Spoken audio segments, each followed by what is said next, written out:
The floor of the Academy combat ring did not merely support weight. It translated intent to a scrollic like breath sulci. The fine-tuned seismic sensors embedded beneath the composite plating acted as a secondary nervous system.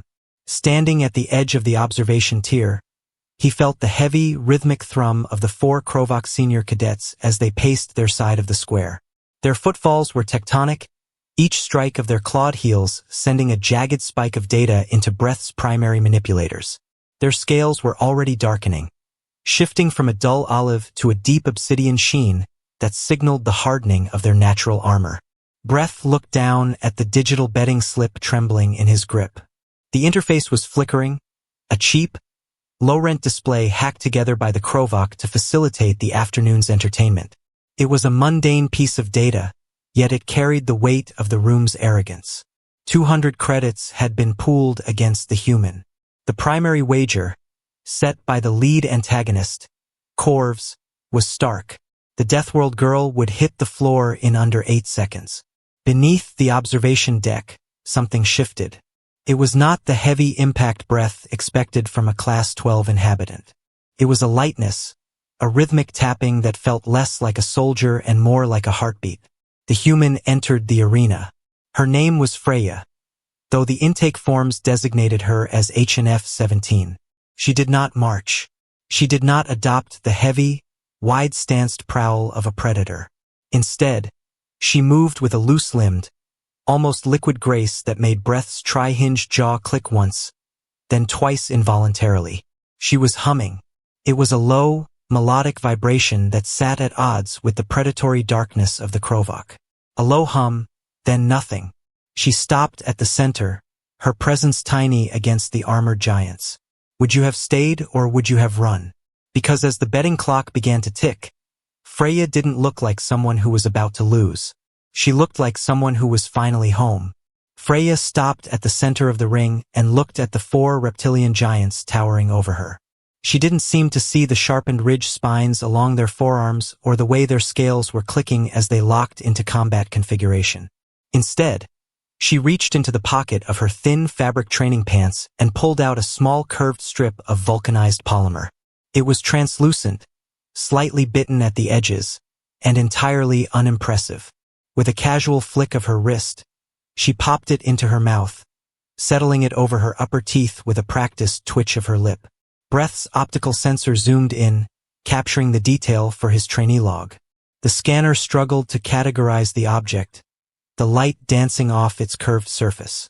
Finally, the system spat out a tentative classification. Oral structural reinforcement material. Vulcanized polymer. Purpose unknown. Possibly ceremonial. It was a strange, small thing. While the Krovak were encased in full jaw plates and reinforced cranium guards designed to withstand the impact of a kinetic hammer, the human had chosen a single piece of plastic. It raised a question that Breath could not shake. A cold splinter of doubt vibrated through his insectoid frame. If she wasn't protecting her face from their fists, what was she preparing for? The Krovak did not care about ceremonial plastic. Corv stepped forward, his armored chest expanding as he let out a low, guttural hiss. The sound was designed to trigger the ancestral fear of any species with a spine, a frequency that echoed the death rattle of 1,000 different prey animals. In the gallery, a Pell student went completely rigid, his elastic skin tightening until he resembled a statue of polished stone. 8 seconds, little mammal, Corvus growled. The sound was like grinding stones. That is the gift I give you. After that, the floor. Freya didn't growl back. She didn't even drop into a combat stance. Instead, she looked toward the arena's audio technician, a nervous Veneth whose bioluminescence was currently a frantic, pulsing violet. "Hey!" she called out, her voice bright and terrifyingly calm. "Can you play something with a bit more kick? I need to get my blood moving." A few moments later, the silence of the arena was shattered. It wasn't a roar or a scream, but something far more invasive. It was the sound of earth. Heavy metal music. The deep, distorted growl of electric guitars and the frantic rhythmic assault of a drum kit began to bleed through the high-fidelity speakers. In the gallery, 3 different species immediately reached for their waxy canisters of ear membrane sealant, their bodies recoiling from the chaotic resonance. To the aliens, it was noise. To the human, it was a tempo. Freya began to stretch. She didn't do the standard military lunges or the stiff isometric rotations favored by the Academy. She dropped into a full split, her hamstrings pressing against the cold floor with an elasticity that defied the Skrullock's understanding of bipedal anatomy. Then, with a sudden burst of momentum, she transitioned into a handstand against the arena wall. There, she moved her legs through the air in slow, controlled arcs, her body a coiled spring of muscle and bone that seemed to find the music's jagged rhythm. Breath watched her, his jaw hinges clicking rhythmically in the free state reserved for apex threats. He looked at the betting slip again, the flickering light of the display showing the 8-second countdown. It suddenly felt less like a prediction and more like a frantic hope. He looked back at Freya, who was now upside down, her goofy, lopsided smile visible despite the polymer strip in her mouth. She looked like she was performing a floor routine for an audience of ghosts. The Krovak moved. They didn't wait for the official signal. Corvs barked a command, and the 4 armored cadets began to close the distance, their darkened scales absorbing the harsh arena lights. They moved like a closing fist, confident that the tiny humming creature in the center would break upon contact. The arena did not explode into violence. It dissolved into choreography. Corv's charge was a wall of muscle and obsidian scale, a blunt force instrument intended to end the match before the heavy metal track could reach its first chorus.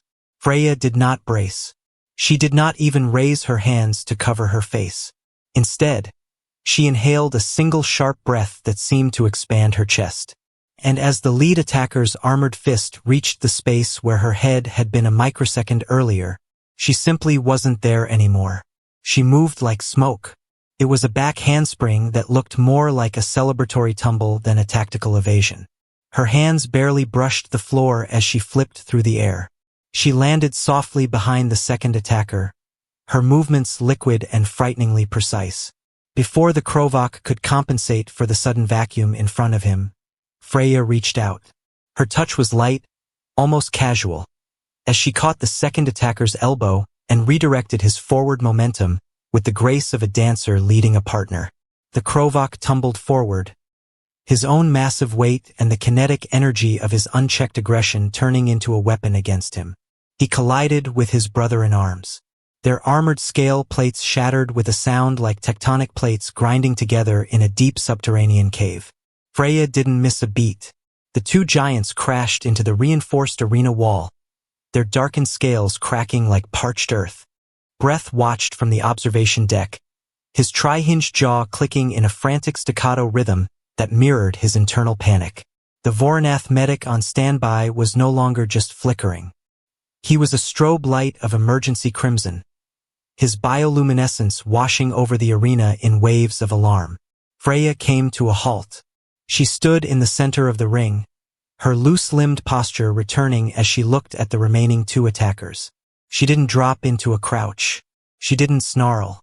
She simply looked at them and performed a slow, deliberate blink.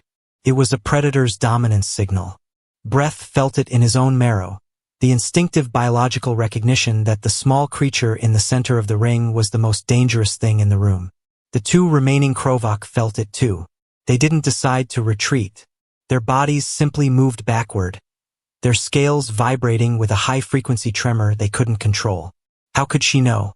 The answer lay in muscle pretension. Freya wasn't guessing where they would strike. She was reading the microscopic shifts in their armored plates before the nerves even fired. When the 2 Krovak finally lunged in a desperate simultaneous strike, she slipped between their attack arcs with the ease of someone walking through a doorway.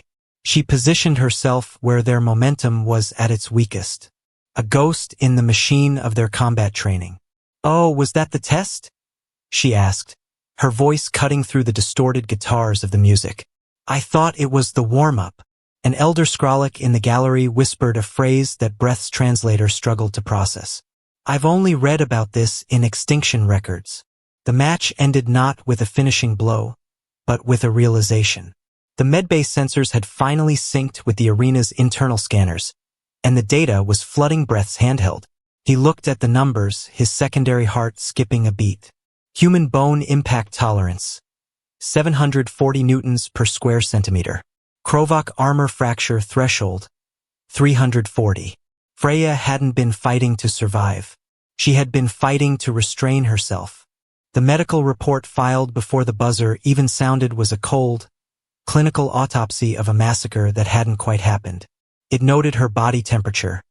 A steady, lethal 37 degrees Celsius that would have overwhelmed most of the spectators. It noted her ability to throw objects at speeds exceeding 150 kilometers per hour. But mostly, it focused on the polymer strip in her mouth. The ceremonial artifact wasn't there to protect her from the Krovak. The Voronath medic realized it first as he watched the way her jaw muscles corded with the force of a hydraulic press. She was wearing it to protect her own teeth from the sheer bone-shattering power of her clenching reflex.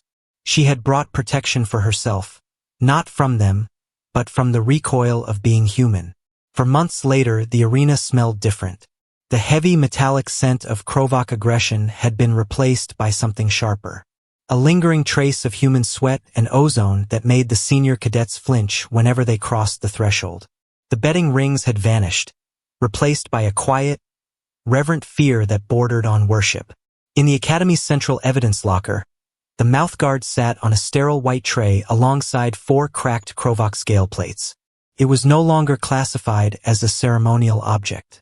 The new brass plaque beneath it carried a simpler designation: Deathworld Combat Preparation Artifact. Breath Sulkai still visited the locker sometimes. His jaw still clicked faintly when he looked at the polymer strip. A phantom reflex from the day he learned that some species don't need armor to be invincible. He watched the human cadets move through the halls now, their goofy smiles and loose-limbed walks no longer looking like a weakness. The morning suns of the Academy station caught the translucent surface of the polymer, casting a long, distorted shadow across the polished floor. It looked less like a sports tool, and more like a warning left for the next generation of apex predators.